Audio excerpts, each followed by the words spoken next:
Hello friends, मैं अंबिका कुमारी स्वागत करती हूँ आपके अपने चैनल पे। आज बहुत ही इम्पोर्टेंट सेशन मैं आपके लिए लेके आई हूँ। तो हमने आधुनिक काल में भारतेंदु युग और द्विवेदी युग को पूरा कवर कर लिया है। बहुत सारे क्वेश्चंस हमने किए हैं और अगर उतने सारे क्वेश्चंस आपने अच्छे से कंप्लीट प्रैक्टिस कर लिया है तो फिर आपको टेंशन लेने की ज़रूरत नहीं है। और सबसे ज़्यादा जो क्वेश्चन पूछा जाता है वो छायावाद से पूछा जाता है। तो छायावाद आज मैं आपके लिए लेके आई हूँ।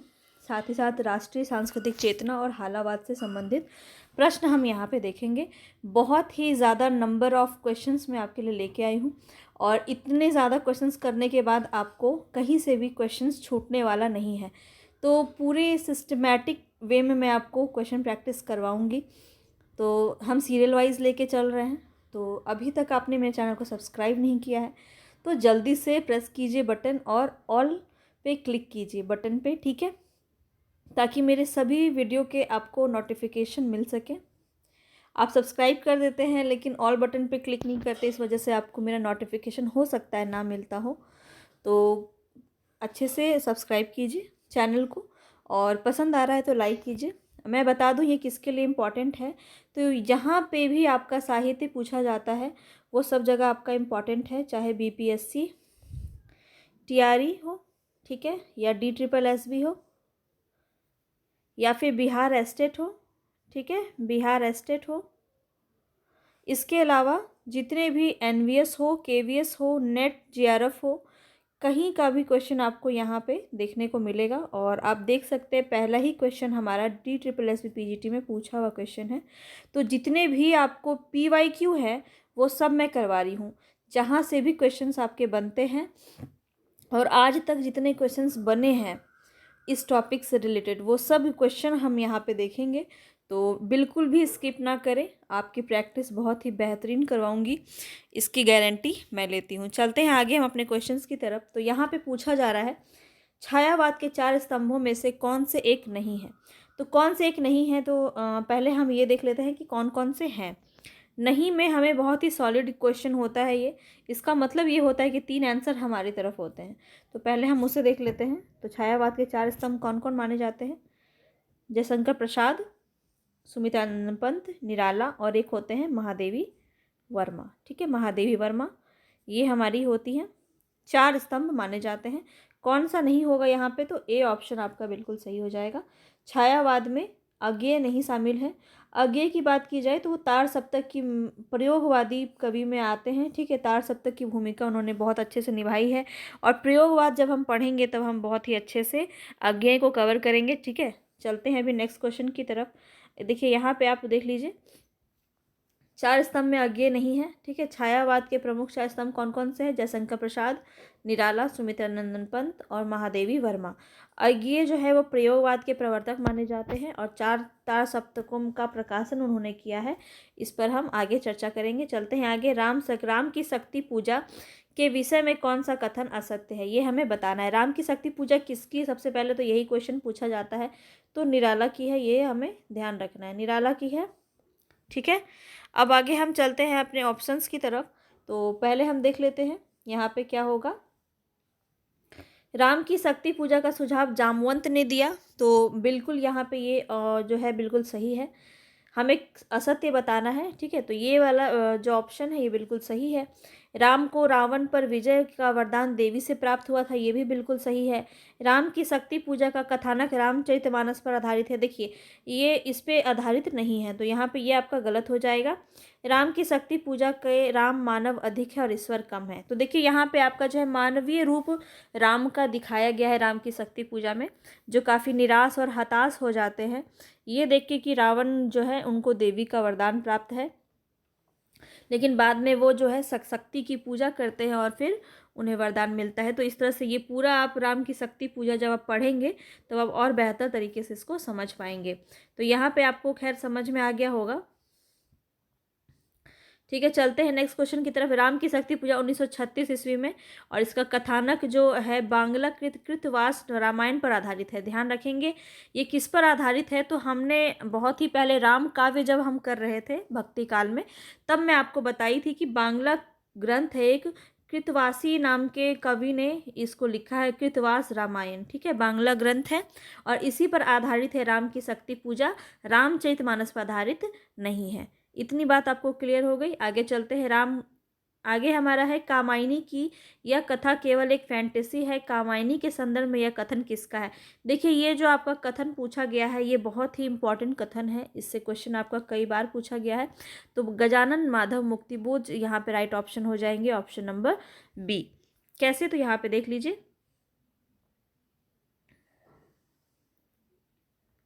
कामायनी की यह कथा केवल एक फैंटेसी है। ये जो कहा गया है कामायनी के संदर्भ में कहा गया है, जो कि जयप्रकाश यहाँ पे जयशंकर प्रसाद की ये रचना है कामायनी, ठीक है। और इसके संदर्भ में किसने कहा है, गजानन माधव मुक्तिबोध ने यह कहा है। कामायनी हिंदी भाषा का एक महाकाव्य है जिसके रचयिता जयशंकर प्रसाद है, ये बात ध्यान रखेंगे। और इसमें कुल कितने सर्ग हैं, तो ये हमेशा पूछा जाता है, 15 सर्ग इसमें होते हैं। और यह आधुनिक छायावादी युग का सर्वोत्तम एवं प्रतिनिधि हिंदी महाकाव्य है।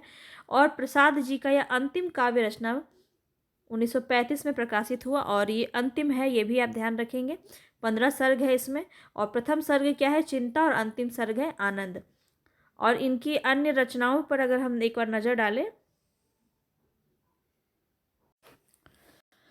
उर्वशी इन्हीं की रचना है 1909 ईस्वी, वन मिलन 1909, प्रेम राज्य 1909, अयोध्या का उद्धार 1910, चित्राधार 1918, झरना 1918, आंसू 1925, लहर 1933 और कामायनी 1935 में इनकी रचना की गई है। डॉक्टर नगेंद्र ने कामायनी को मानव चेतना का विकास का महाकाव्य कहा है। ये वाला पंक्ति भी आपका बहुत ज़्यादा इंपॉर्टेंट है, आपका पूछा जाता है, हर एक चीज़ आप नोट करते हुए चलेंगे, ये सब बहुत ज़्यादा इंपॉर्टेंट है। डॉक्टर रामप्रिय द्विवेदी ने कामायनी को छायावाद का उपनिषद कहा है। तो क्वेश्चन आपका पूछा जाता है कि छायावाद का उपनिषद किसे कहा जाता है, तो कामायनी को। और किसने कहा है, तो शांति प्रिय द्विवेदी ने कहा है। इतनी बात आपको क्लियर है। आगे चलते हैं। देखिए, बहुत सारे लोगों ने बहुत सारी बातें कही हैं इसको लेकर। तो रामस्वरूप चतुर्वेदी ने इसे एक कंपोजिशन कह के यहाँ पे बताया है। और डॉक्टर नगेंद्र के अनुसार कामायनी समग्रता में समासोक्ति का विधान लक्षित करती है। तो चलते हैं हम आगे, ये सब हम क्वेश्चन के माध्यम से और भी देखते हुए चलेंगे। यहाँ पे पूछा जा रहा है,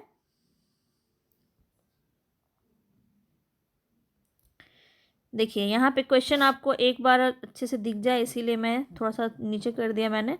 आगे चलते हैं। हृदय की अनुकृति बाह्य उदार, एक लंबी काया उन्मुक्त, पवन मधु पवन क्रीड़ित, जो सुसुसाल सुशोभित हो सौरभ संयुक्त, के संदर्भ में असंगत बताना है आपको। ये जो कथन है, ये जो पंक्ति है, यह पंक्ति में क्या वर्णन किया गया है, तो इसमें असंगत आपको बताना है। तो देखिए, हृदय की उदारता का वर्णन किया गया है बिल्कुल, और देह यष्टि का वर्णन किया गया है, मादकता का वर्णन किया गया है, इसमें मनु का वर्णन नहीं किया गया है। तो ऑप्शन डी यहाँ पे आपका सही हो जाएगा।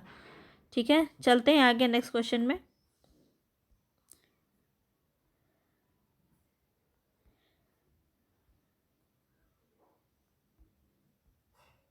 देखिए, नेक्स्ट क्वेश्चन है हमारा, फिर से हमें एक पंक्ति मिली है, और उस मुख पर वह मुस्कान, रक्त किसलय पर ले विश्राम, अरुण की एक किरण अम्लान, अधिक असलाई हो अभिराम। इस संदर्भ में आपको अनुपयुक्त व्याख्यान के बारे में बताना है कि कौन सा व्याख्यान जो है वो अनुपयुक्त है। तो देख लेते हैं यहाँ पे कौन सा आपका सही हो जाएगा। मुस्कान का बिंब परक अंकन इसमें किया गया है बिल्कुल, उस पर मुख्य क्या, वह मुस्कान, रक्त किसले पर ले विश्राम। तो श्रद्धा का सौंदर्य वर्णन इसमें देखने को मिलता है, तो ये भी आपका कथन इसमें व्याख्या बिल्कुल सही है। अस्ताचलगामी सूर्य की किरण से तुलना की गई है, तो ये आपका गलत है। और ये गेयता पर आधारित, इसे हम गेय रूप में भी गा सकते हैं, तो ये आपका बिल्कुल सही है। तो ऑप्शन सी यहाँ पे आपका गलत हो जाएगा। चलते हैं आगे।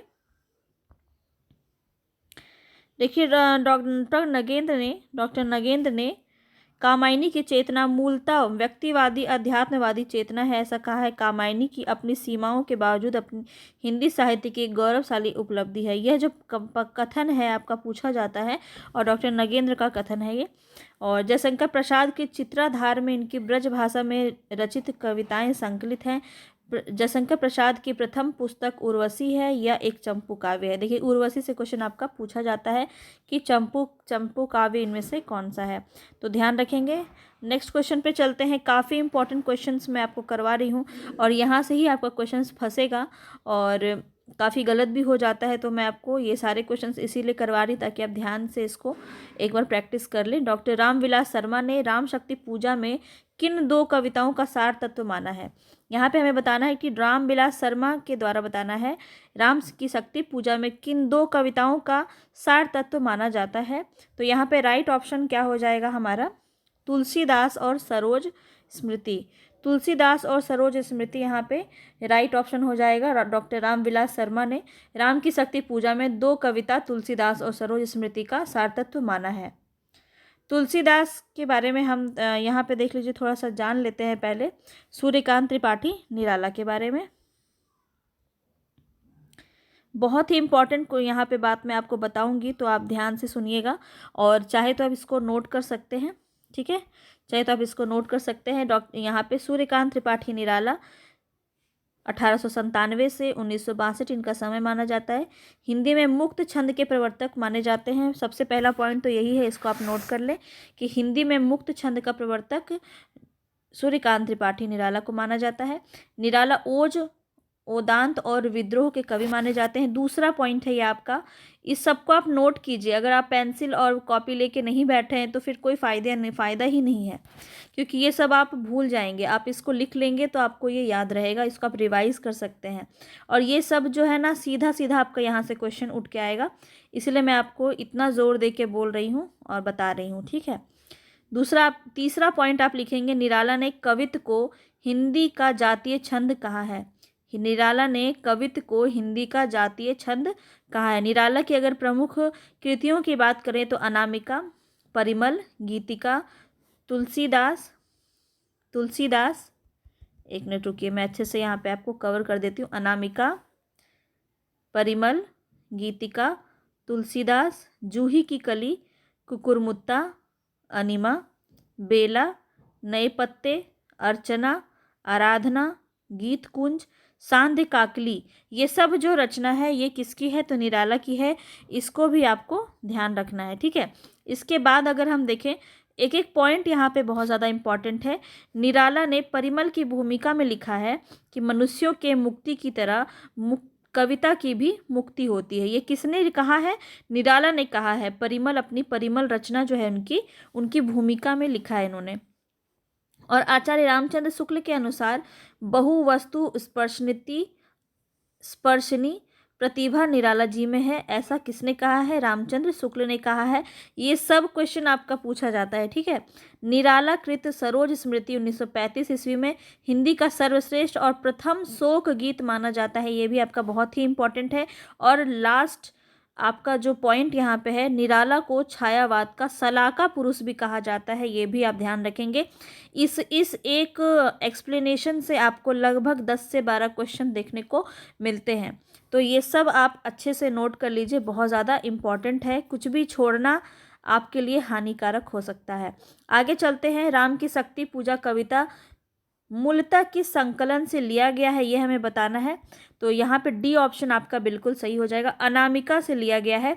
अनामिका से दो लिया गया है, एक राम की शक्ति पूजा और दूसरा जो ये है ना सरोज स्मृति, ये भी आपका अनामिका से ही लिया गया है, ठीक है, दोनों ही लिया गया है, ध्यान रखेंगे।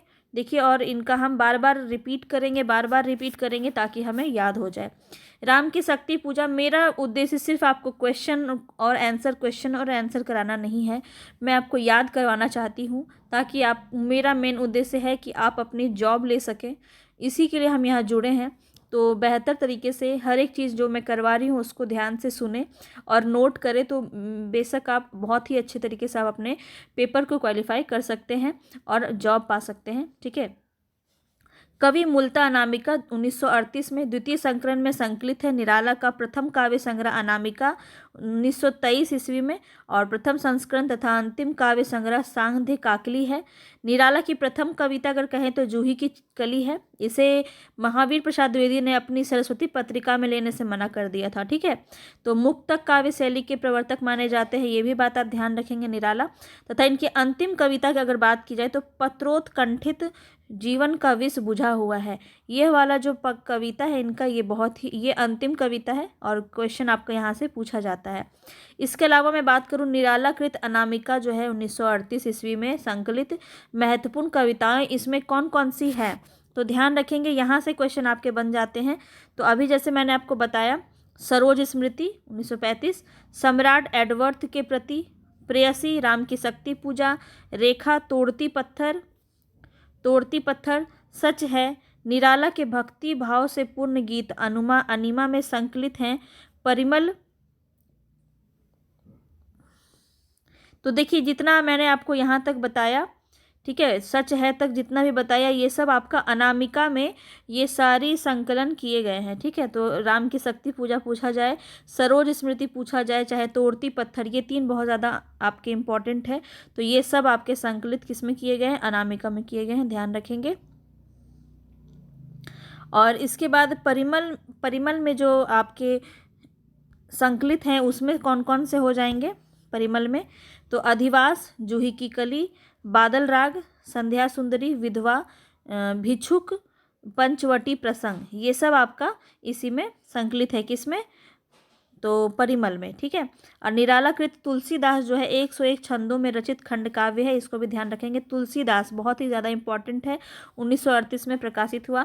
देखिए ये सब चीज़ें मैं आपको यहाँ पे बताई, लेकिन क्वेश्चंस के थ्रू हम इसको बहुत सारा करेंगे, तो टेंशन नहीं लेना है, आपको याद करवा के छोड़ूंगी। ठीक है, तो ध्यान रखेंगे। राम की शक्ति पूजा में प्रयुक्त रवि हुआ अस्त पंक्ति की असंगत व्याख्या बताना है।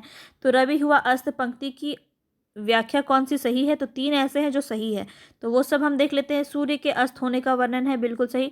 राम के निर्बल होने का वर्णन है, बिल्कुल सही। जब रवि अस्त होता है यानी युद्ध धीरे धीरे समापन की तरफ जाता है, तो राम के निर्बल होने का संकेत यहाँ पे देखने को मिलता है, क्योंकि उन्हें लगता है कि जो शक्ति है वो रावण के साथ है, इसलिए वो कभी उससे जीत नहीं सकते, और राम जो है वो अपने आप को निर्बल महसूस करते हैं। तो दग्धाक्षर रौ का प्रयोग किया गया है, ये भी यहाँ पे सही है। तो लक्ष्मण के मूर्छित होने का संकेत नहीं माना जाता है रवि हुआ अस्त। ये जो इनकी कविता, आप इनकी कविता पढ़ेंगे तो आप और भी बहुत अच्छे से इनको समझ पाएंगे। चलते हैं आगे। नेक्स्ट क्वेश्चन है, निम्नलिखित में से क्या स्वच्छंदतावादी साहित्य की प्रमुख विशेषता नहीं है।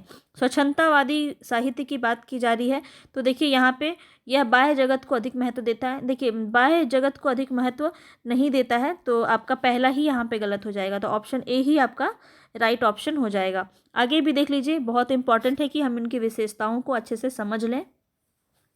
यह सब प्रकार की रूढ़ियों से मुक्त होता है, इसमें कल्पना और असाधारणता का प्रचुर्य रहता है। अभिव्यंजना में यह सांकेतिक और व्यंजना प्रधान होता है। तो यह तीनों ही जो है विशेषता मानी जाती है स्वच्छंदतावादी साहित्य में। ठीक है, रूढ़ियों से मुक्त होता है, तभी तो वो स्वच्छंद कहलाया, ये नहीं कि सिर्फ बाह्य जगत को ही अधिक महत्व दिया जाता है। तो पहला ही ऑप्शन आपका बिल्कुल गलत है।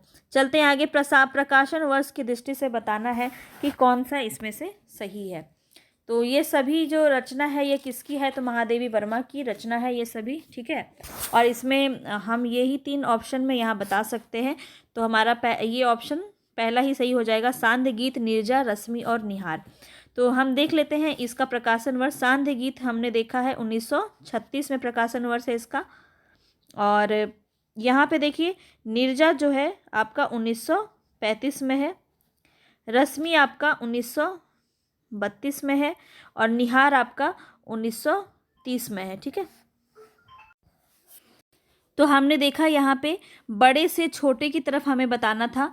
ठीक है, अवरोही क्रम में हमें बताना था, तो इसीलिए यहाँ पे सबसे लास्ट में जो प्रकाशन की दृष्टि से देखा जाए तो सबसे लास्ट में सांध्य गीत ही लिखा गया है, इसीलिए यहाँ पे पहले नंबर पे सांध्य गीत आ जाएगा। ठीक है, 1936, फिर 1935, फिर 1932, फिर 1930, और ये किसकी रचना है, महादेवी वर्मा की रचना है। इतनी बात भी आपको ध्यान रखनी है। ठीक है, महादेवी वर्मा की रचना है। आगे चलते हैं। नेक्स्ट को देखिए, आप इसका देख सकते हैं, स्क्रीनशॉट ले सकते हैं। आगे चलते हैं। नेक्स्ट क्वेश्चन है हमारा, जयशंकर प्रसाद, बहुत ही इंपॉर्टेंट क्वेश्चन है, बीपीएससी में आया हुआ क्वेश्चन है यहाँ से, ठीक है। तो कामायनी आप बिल्कुल करके जाएं, क्योंकि कामायनी से क्वेश्चन आपका बिल्कुल बन सकता है। और कामायनी में सर्गों की संख्या 15 है, हमने आपसे पहले ही बताया। और देखिए इसको आप क्रम से जान लीजिए अच्छे से, क्योंकि क्वेश्चन जो है पूछा जाता है और बीपीएससी में पूछा गया है क्वेश्चन कि कामायनी के छठे नंबर के सर्ग का नाम क्या था, तो लज्जा था। इस तरह से क्वेश्चन आपका बना है। तो हम पहले देख लेते हैं। पहले नंबर पे चिंता, फिर आशा, श्रद्धा, काम, वासना, लज्जा, कर्म, ईर्ष्या, इड़ा, स्वप्न, संघर्ष, निर्वेद, दर्शन, रहस्य और आनंद। इस तरह से पूरी कामायनी हमने देखी। यहाँ पे 15 सर्ग होते हैं। पहला हमारा चिंता होता है और अंतिम हमारा आनंद होता है। और इसका क्रम वाइज आप इसको अच्छे से ध्यान में रखेंगे, यहाँ से क्वेश्चन आपका बिल्कुल बनने की संभावना है। आगे चलते हैं। पुरातनता का यह निर्मोह सहन करती न प्रकृति पल एक। यह जो है, इसमें निर्मोह का अभिप्राय पूछा जा रहा है। निर्मोह का अभिप्राय क्या होगा, तो यहाँ पे निर्मोह का अभिप्राय क्या हो जाएगा, सांप के शरीर पर लिपटी केचुली, ठीक है। पुरातनता का यह निर्मोह सहन करती न पृथ्वी पल एक। तो यहाँ पे सांप के शरीर पर लिपटी केचुली से इसका संबंध बतलाया गया है, ठीक है। और ये श्रद्धा सर्ग से लिया गया है, यह पंक्ति जयशंकर प्रसाद के कामायनी के श्रद्धा सर्ग से लिया गया है। ये पंक्ति जो है, ये पंक्ति भी पूछ लिया जाता है, तो ये कामायनी से लिया गया है, ध्यान रखेंगे। कामायनी के श्रद्धा सर्ग से लिया गया है। आगे चलते हैं। निम्नलिखित विकल्पों में से किसका संबंध रामधारी सिंह दिनकर से है। तो देखिए यहाँ पे हमें बताना है कि किससे संबंध है, तो देख लेते हैं। कामाध्यात्म की समस्या, पौराणिक प्रसंग में भारत चीन युद्ध का युगीन संदर्भ, ये भी है। और युद्ध दर्शन का भी इन्होंने जिक्र किया है। तो यहाँ पे आप देख लीजिए किस किस में इस तरह का विषय वस्तु भी आपसे पूछा जा सकता है। उर्वशी का विषय वस्तु कामाध्यात्म की समस्या। परशुराम की प्रतीक्षा में आपका हो जाएगा पौराणिक प्रसंग है, भारत चीन का युद्ध इसमें दिखलाया गया है। और युद्ध दर्शन के बारे में बताया गया है कुरुक्षेत्र, हुंकार और रश्मि रथी में। ध्यान रखेंगे सुधारवाद जो है दिनकर से संबंधित नहीं है। इनका जो विषय वस्तु है, जो प्रसंग है, वो यहाँ से आप देख सकते हैं। चलते हैं आगे। नेक्स्ट क्वेश्चन है हमारा, भारतीय संस्कृति के मूल उपादानों का ऐतिहासिक विकास प्रस्तुत करने वाला प्रसिद्ध ग्रंथ संस्कृति के 4 अध्याय किसने लिखा। तो संस्कृति के 4 अध्याय किसकी रचना है। बहुत ही एक तरह से देखा जाए तो बहुत ही इजी क्वेश्चन है ये, ठीक है। और इसका राइट ऑप्शन हो जाएगा रामधारी सिंह दिनकर। रामधारी सिंह दिनकर की रचना है संस्कृति के 4 अध्याय, ठीक है। चलते हैं आगे। देखिए इनके बारे में कुछ बताया गया है, वो हम देख लेते हैं। दिनकर के अन्य ग्रंथ की बात की जाए तो काव्य की भूमिका, पंत प्रसाद और मैथिली शरण, शुद्ध कविता की खोज, ये तीनों ही रचना जो आलोचनात्मक ग्रंथ है, ये दिनकर की है। रामविलास शर्मा के ग्रंथ की बात की जाए तो प्रेमचंद्र, भारतेंदु युग, निराला, प्रगति और परंपरा, प्रगतिशील साहित्य की समस्याएं, हिंदी जाति का साहित्य, भारतीय सौंदर्य बोध और तुलसीदास, ये सब रचना रामविलास शर्मा की है। काफ़ी इंपॉर्टेंट है, वीवीआई क्वेश्चन है। इनके सभी रचनाओं को आप पढ़ के जाएं, क्योंकि रामविलास शर्मा से क्वेश्चन आपका 1 या 2 तो ज़रूर बनेगा। जयशंकर प्रसाद में देखिए काव्य आत्मा की संकलात्मकता की अनुभूति है। यह जो इन्होंने लिखा है, काव्य आत्मा की संकल्पनात्मक अनुभूति है। शांति प्रिय द्विवेदी के बारे में बात की जाए तो इनके ग्रंथ को हम देख लेते हैं। कवि और काव्य, साहित्य की, जीवन यात्रा, सचारिणी, युग और साहित्य, साम्यकी और धरातल, सांकल्य, वृत्त और विकास, ये सभी रचना किसकी है, शांतिप्रिय द्विवेदी की है। आगे चलते हैं। रामधारी सिंह दिनकर के अनुसार कुरुक्षेत्र में किसका आलंबन लेकर उन्होंने महत्वपूर्ण प्रश्न को कृति में उपस्थित किया है। तो यहाँ पे भीष्म और युधिष्ठिर का जो संवाद है, उनका आलंबन ही यहाँ पे दिखाया गया है, भीष्म और युधिष्ठिर का, ठीक है, कुरुक्षेत्र में। ध्यान रखेंगे। देखिए यहाँ पे ध्यान दीजिए, रामधारी सिंह दिनकर ने अपने काव्य कुरुक्षेत्र में भीष्म और युधिष्ठिर का आलंबन लेकर उन्होंने महत्वपूर्ण प्रश्न को कृति में उपस्थित किया है। कुरुक्षेत्र का प्रतिपाद्य है कि अधर्म पाप के नाश व शांति प्राप्ति हेतु यदि आवश्यकता हो तो युद्ध का भी सहारा लेना चाहिए। यह जो है कुरुक्षेत्र में बतलाया गया है, इसको ध्यान रखेंगे। चलते हैं आगे। आत्मा का संग्राम आत्मा से और देह का संग्राम देह से जीता जाता है। यह कथन रामधारी सिंह दिनकर की किस कृति से लिया गया है, तो इसके बारे में हमें बताना है। और ये कहा गया है कुरुक्षेत्र में, ठीक है, कुरुक्षेत्र से लिया गया है, इसको ध्यान देंगे।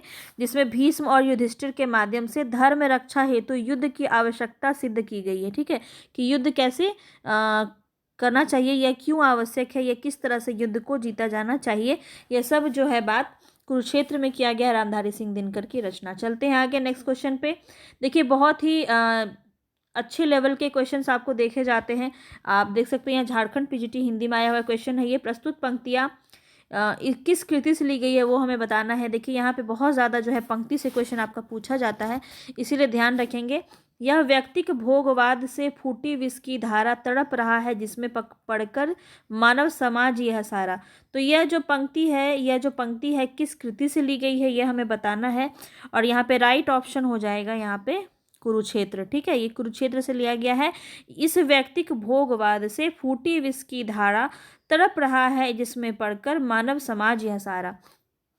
चलते हैं आगे नेक्स्ट क्वेश्चन पे। सबको मुक्त प्रकाश चाहिए, सबको मुक्त समीरण, बाधा रहित विकास, मुक्त आशंकाओं से जीवन। यह पंक्ति किस कृति से ली गई है, फिर से एक बार ध्यान से पढ़ेंगे। सबको मुक्त प्रकाश चाहिए, सबको मुक्त समीरण, बाधा रहित विकास, मुक्त आशंकाओं से जीवन। यह जो कृति है यह किसकी है यही हमें बताना है।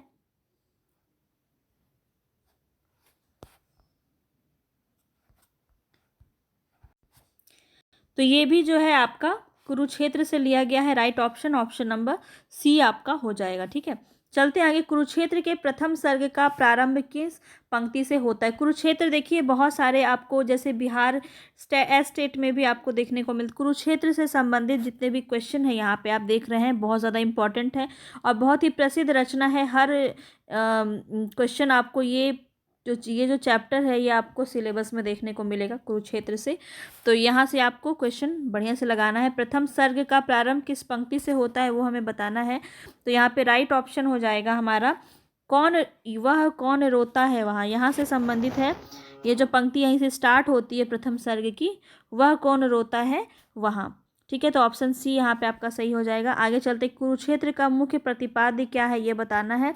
तो मुख्य प्रतिपाद्य क्या है, युद्ध देश विरोधी प्रवृत्ति है, नहीं। संसार में शांति समता और न्याय की प्रतिष्ठा के लिए युद्ध आवश्यक नहीं है, आवश्यक है, ये बताया गया है इसमें।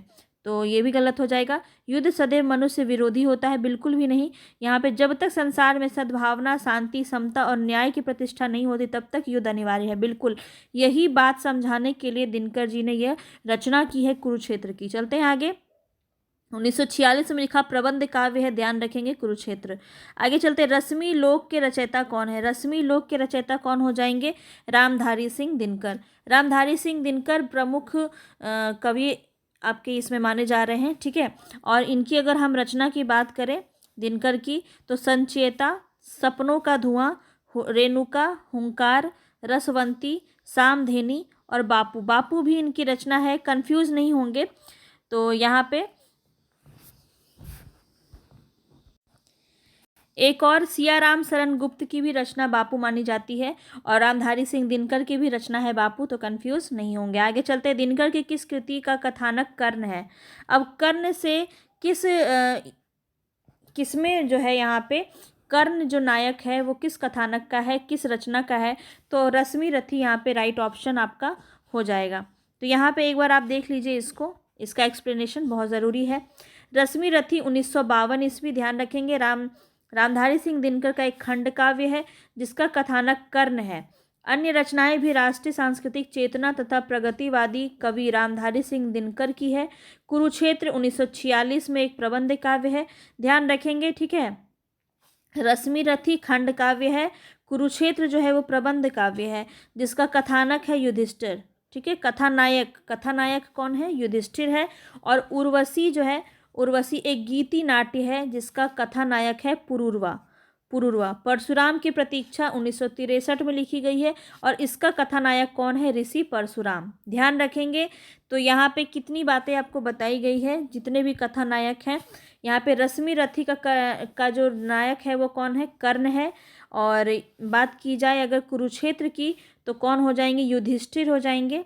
और उर्वशी की बात की जाए तो कौन हो जाएंगे? पुरूरवा।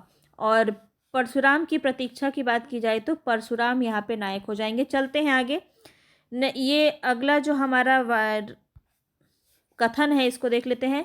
रचना ना तो दर्शन है ना किसी ज्ञानी के प्रौढ़ मस्तिष्क का चमत्कार, यह तो अंततः एक साधारण मनुष्य का शंकाकुल हृदय ही है जो मस्तिष्क के स्तर पर चढ़कर बोल रहा है। रामधारी सिंह दिनकर द्वारा कहा गया कथन किस काव्य के संबंध में है? तो 2 से 3 बार इसको अच्छे से पहले पढ़ें, उसके बाद ही आपको ये समझ में आएगा। और ये जो है कुरुक्षेत्र से कहा गया है। ऑप्शन हम देख लेते हैं। देखिए ऑप्शन यहाँ दिया हुआ है कुरुक्षेत्र, तो कुरुक्षेत्र ही हमारा यहाँ पे राइट ऑप्शन हो जाएगा। ठीक है। दिनकर की अन्य रचना भी देख लीजिए, बार बार देखेंगे ताकि हमें याद हो जाए। रेणुका 1935, हुंकार 1939, रसवंती 1940, द्वंद्व गीत 1940, कुरुक्षेत्र 1946, सामधेनी 1947, रश्मि रथी 1952, नील कुसुम 1954, दिल्ली 1954, उर्वशी 1961, परशुराम की प्रतीक्षा 1963, आत्मा की आंखें 1964, हारे को हरिनाम, धूप और धुआं 1951, नीम के पत्ते आंसू, इतिहास के आंसू 1951। देखिए ये सब आपके बहुत ही ज़्यादा इम्पॉर्टेंट हैं। रचना है इसमें से परशुराम की प्रतीक्षा, नीम के पत्ते, इतिहास के आंसू, ये सब भी आपके पूछे जाते हैं, काफ़ी इम्पॉर्टेंट है। तो बार बार इसको देखिए, स्क्रीनशॉट ले लीजिए। ठीक है। चलते हैं आगे। कौन सी रचना रामधारी सिंह दिनकर की यहाँ पे नहीं है, ये हमें बताना है। तो कौन सी नहीं है? ये रेणुका भी है, दिल्ली भी है, नीम के पत्ते भी हैं। तो कौन सा नहीं है? अध्यात्म चिंतन यहाँ पे राइट ऑप्शन हो जाएगा हमारा। ठीक है। रामधारी सिंह दिनकर की रचना नहीं है। ठीक है। यहाँ पे आप देख लीजिए सारी रचनाएं दी हुई हैं। रामधारी सिंह दिनकर की किस कृति को आधुनिक युग की गीता कहा गया? आधुनिक युग की गीता किस कृति को कहा गया है? तो कुरुक्षेत्र को कहा गया है। ध्यान रखेंगे। ठीक है। आगे चलते हैं। दो राह समय के रथ का घरनर नाद सुनो, सिंहासन खाली करो की जनता आती है। काफ़ी ज़्यादा इम्पॉर्टेंट और हर किसी ने ये कविता ज़रूर पढ़ी होगी और यूपी पीजीटी में पूछा गया क्वेश्चन है आपका, बहुत ही ज़्यादा इम्पॉर्टेंट है। तो ये किसकी है? तो हम सभी जानते हैं रामधारी सिंह दिनकर की रचना। ठीक है। रामधारी सिंह दिनकर की रचना है ये। और सिंहासन खाली करो की जनता आती है, काफ़ी इम्पॉर्टेंट है कविता। चलते हैं आगे नेक्स्ट क्वेश्चन पे। ठीक है। मैथिली शरण गुप्त की ये बहुत ही ज़्यादा तुमको ढूंढेगी पीड़ा, ये जो है महादेवी वर्मा की है, बहुत ही इम्पॉर्टेंट। और मैथिली शरण गुप्त की है कि सखी वो मुझसे कहकर जाते। जो इनकी जो मैथिली शरण गुप्त की जो कल हमने इससे प्रीवियस वीडियो में आपने देखा होगा, मैथिली शरण गुप्त को हमने बहुत ही अच्छे तरीके से कवर किया था। तो उसमें हमने देखा था कि ये जो रचना है इनकी यशोधरा, यशोधरा में कहा गया है कि सखी व मुझसे कहकर जाके, जो गुप्त की गौतम बुद्ध की जो पत्नी है यशोधरा, उन पर रचित है वो रचना। ठीक है। चलते हैं आगे। निम्नलिखित में दिनकर की कौन सी रचना नहीं है, यही हमें बताना है। तो हुंकार इन्हीं की रचना है, कुरुक्षेत्र भी है, उर्वशी भी है। त्रिधारा इनकी रचना नहीं है। तो त्रिधारा किसकी रचना है? तो सुभद्रा कुमारी चौहान की रचना है त्रिधारा। ठीक है। चलते हैं आगे। देखिए यहाँ पे अगर दिनकर की गद्य रचनाएं भी बहुत ज़्यादा पूछी जाती है, ध्यान रखेंगे। संस्कृति के 4 अध्याय, शुद्ध कविता की खोज और दिनकर की डायरी। यहाँ चलते हैं। अधैर्य का कवि किसे कहा जाता है? तो अधैर्य का कवि जो है दिनकर को ही कहा जाता है, रामधारी सिंह दिनकर। यहाँ पे राइट ऑप्शन आपका हो जाएगा। इनके बारे में अगर हम बात करें तो राष्ट्रीय सांस्कृतिक काव्यधारा के सबसे सशक्त कवि माने जाते हैं रामधारी सिंह दिनकर। अधैर्य का कवि भी इन्हें कहा जाता है। दिनकर जी का जन्म 1908 में सिमरिया जिला मुंगेर बिहार में हुआ था और बिहार में होने के कारण ये बहुत ज़्यादा इम्पॉर्टेंट हो जाता है। ये बिहार सरकार के अधीन सब रजिस्ट्रार, राज्यसभा के सदस्य और भागलपुर विश्वविद्यालय के कुलपति और भारत सरकार के हिंदी सलाहकार के रूप में भी इन्होंने काम किया है। तो भारत के हिंदी सलाहकार कौन थे? तो दिनकर थे, ये भी आप ध्यान रखेंगे। आगे चलते हैं। नेक्स्ट क्वेश्चन है, रामधारी सिंह दिनकर की काव्य कृति कौन सी है? तो कौन सी है इसमें से? कुरुक्षेत्र है, ऑप्शन बी आपका बिल्कुल सही हो जाएगा। चलते हैं आगे नेक्स्ट क्वेश्चन पे।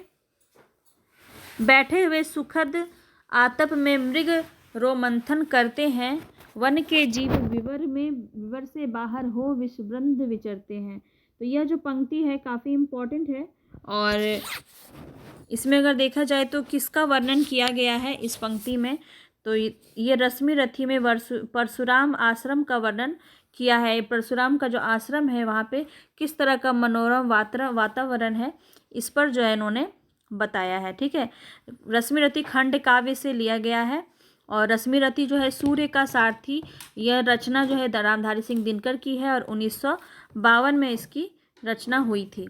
जिसमें कितने सर्ग हैं? तो 7 सर्ग हैं, इसको भी ध्यान में रखेंगे। ठीक है, चलते हैं आगे नेक्स्ट क्वेश्चन पे। उर्वशी किसके द्वारा रचित है? उर्वशी किसके द्वारा रचित है? तो हमने काफ़ी बार इसको भी देख लिया है, रामधारी सिंह दिनकर, यहाँ पे राइट ऑप्शन हो जाएगा। ठीक है, और देख सकते हैं काफ़ी बार ये क्वेश्चन आपका रिपीट हुआ है। इनके अन्य रचना भी हमने देख लिया है यहाँ पे। ठीक है, चलते हैं आगे। आप चाहे तो स्क्रीनशॉट भी ले सकते हैं। देखिए आगे अगर हम बात करें तो महादेवी वर्मा का निहार, रश्मि, नीरजा, सांध्य गीत, यामा, दीप शिखा और सप्तपर्णा इनकी रचनाएं हैं। सूर्यकांत त्रिपाठी निराला की बात की जाए तो अनामिका, परिमल, गीतिका, तुलसीदास, राम की शक्ति पूजा, सरोज स्मृति, कुकुरमुत्ता, अनिमा, बेला, नए पत्ते, अर्चना, आराधना, गीत गुंज, सांध्य काकली और अप्सरा, ये सभी रचनाएं सूर्यकांत त्रिपाठी निराला की है। और पंत की बात करें, सुमित्रा नंदन पंत, इनको प्रकृति का सकुमार कवि भी कहा जाता है, ध्यान रखेंगे। ग्रंथि, गुंजन, ग्राम्या, युगांत काफ़ी इंपॉर्टेंट है, पूछा जाता है, और ग्रंथि भी आपका पूछा जाता है। सुमित्रा नंदन पंत की रचना है। स्वर्ण किरण, स्वर्ण धूलि, कला और बूढ़ा चांद बहुत इंपॉर्टेंट है। लोकायतन भी आपका पूछा जाता है। चिदम्बरा, इसी के लिए ज्ञानपीठ पुरस्कार सबसे पहले इनको मिला था हिंदी भाषा के क्षेत्र में। ये हमने जब आपने देखा होगा, मैंने सारा पुरस्कार आपको एक जगह कंप्लीट कराया है, अगर आपने नहीं देखा है तो आप जाके देख सकते हैं, जिसमें आपको जितने भी पुरस्कार हैं, साहित्य अकादमी पुरस्कार, व्यास सम्मान और ज्ञानपीठ पुरस्कार, वो सब मैंने आपको कंप्लीट कराया है। उसी में चिदम्बरा आपका पहले नंबर पे आता है। ठीक है, पूछा जाता है तो। चलते हैं आगे। उर्वशी के तृतीय अंक के आधार पर कौन सा कथन सही है? तो यहाँ पे ये बताना है, तो देख लेते हैं कौन सा सही है। शक्तिशाली और दुर्दर्श पुरुष भी सुंदरियों के कटाक्ष से आहत हो जाते हैं। उर्वशी के तृतीय अंक में जो रचना की गई है उसमें ये कथन आपका कहा गया है, बिल्कुल सही है। और अगर दूसरा हम देखें इसमें, तो उर्वशी मानवी है? नहीं, उर्वशी मानवी नहीं है, वो तो अप्सरा है। उर्वशी कहती है वह देह भाव भ्रांति है। उर्वशी क्या कहती है? कि वह देह भाव भ्रांति है, ये भी आपका सही है। पुरूरवा के अनुसार मत्स्य मानव को देवता कहा जा सकता है, नहीं, ये भी आपका कथन गलत है। तो आप अगर रचना को पढ़ेंगे और बेहतर तरीके से आप समझ पाएंगे। ए और सी आपका सही हो जाएगा, ऑप्शन डी। तो यहाँ पे देखिए ये 2 बात इन्होंने कहा है, और रामधारी सिंह दिनकर को उर्वशी के लिए 1972 में ज्ञानपीठ पुरस्कार मिला है। और चलते हैं आगे, यहाँ पे यही इम्पोर्टेंट है आपका, आगे चलते हैं। रामधारी सिंह दिनकर के ज्ञानपीठ पुरस्कार किस रचना में दी गई है? तो अभी अभी हमने देखा उर्वशी में दी गई है 1972 में। ठीक है, ज्ञानपीठ पुरस्कार मिला है इनको। आगे चलते हैं। मैं उनका आदर्श कहीं